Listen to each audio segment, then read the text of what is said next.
Japan की गलियों में चलते हुए आपको बहुत सारे लोग फ्री टिश्यूज देंगे, जिसके अंदर असल में कंपनी की मशहूरी के लिए एडवर्टाइजमेंट दी गई होती है। चूंकि टिश्यू काम की चीज़ है और आप लेने से इनकार नहीं कर सकते, तो इसी बहाने सस्ते दामों में कंपनी की एडवर्टाइजमेंट हो जाती है। आपने वेंडिंग मशीन्स तो लाजमी देखे होंगे, जिनमें पैसे डालकर आप इजीली कोई भी कैन या कोल्ड ड्रिंक खरीद सकते हैं। लेकिन जापान इस मामले में दुनिया के बाकी ममालिक से 2 कदम आगे है, क्योंकि जापान में गर्म खुराक के लिए भी वेंडिंग मशीन्स होती हैं। इसके अलावा टॉफीज, आइसक्रीम्स, सिगरेट्स, अखबार, किताबें और यहाँ तक कि छतरियों के लिए भी वेंडिंग मशीन्स होती हैं, जिनमें आप पैसे डालकर इनमें से कोई भी चीज़ खरीद सकते हो। जापान में एक खास किस्म की छतरी भी बिकती है, जो कि आपको पानी का एक भी बूंद लगने नहीं देगी। जापानी लोग सोच के मामले में वाकई कमाल करते हैं।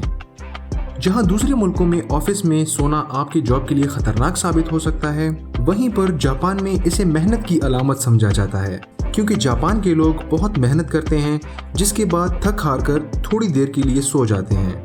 कुर्सी पर बैठकर सो जाने को जापान में इन्नेमोरी कहते हैं। कुछ लोग तो बॉस को देखकर जानबूझकर आंखें बंद कर देते हैं, ताकि बॉस को लगे कि ये बंदा तो बहुत ज्यादा मेहनत कर रहा है। मेरे और आपके जैसे लोगों के लिए जापान में अलग किस्म के होटल्स बनाए गए हैं, जो कि सिर्फ और सिर्फ सोने के लिए हैं। बस अपने केबिन में जाकर दरवाजा बंद कर लें और एसी ऑन करके सो जाएं। इन होटल्स में आपको छोटे छोटे केबिन्स मिलते हैं, जिनमें सिर्फ सोने की जगह होती है। यहाँ पर ना तो कोई शोर होता है, ना ही बिजली जाने का कोई गम, बस सोते ही रहो। जापान में बहुत सारी जगहों में म्यूजिकल रोड्स हैं, जिनको इस तरह से बनाया गया है कि जब आप इन पर गाड़ी चलाएं तो टायर्स की आवाज एक धीमा धीमा म्यूजिक क्रिएट करेगी। ये इस वजह से होता है कि एक खास स्पीड पर टायर्स रोड के नीचे और ऊपरी सतह से टकराते हैं, तो टायर्स की आवाज पल पल बदलती है, जिसकी वजह से पहले से डिजाइन की गई एक धुन आपको सुनाई देती है।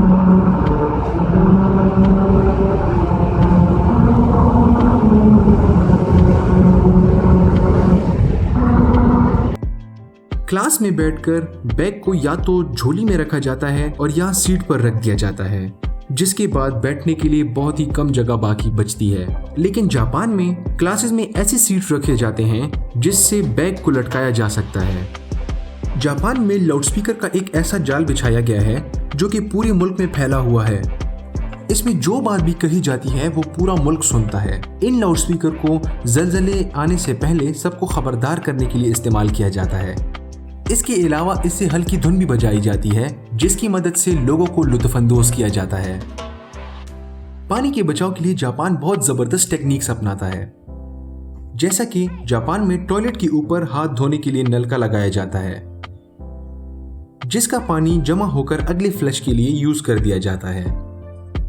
जापान के रेस्टोरेंट्स के सामने आपको उनकी बेची जाने वाली डिशेस पड़ी हुई मिलेंगी, जो कि एग्जैक्टली ऐसी दिखती हैं जैसे कि असली हों, लेकिन असल में वो प्लास्टिक की बनी हुई होती हैं और रेस्टोरेंट के सामने से गुजरने वालों को खाने की तरफ अट्रैक्ट करती है, और इसी वजह से रेस्टोरेंट्स के सेल्स बहुत बढ़ जाते हैं।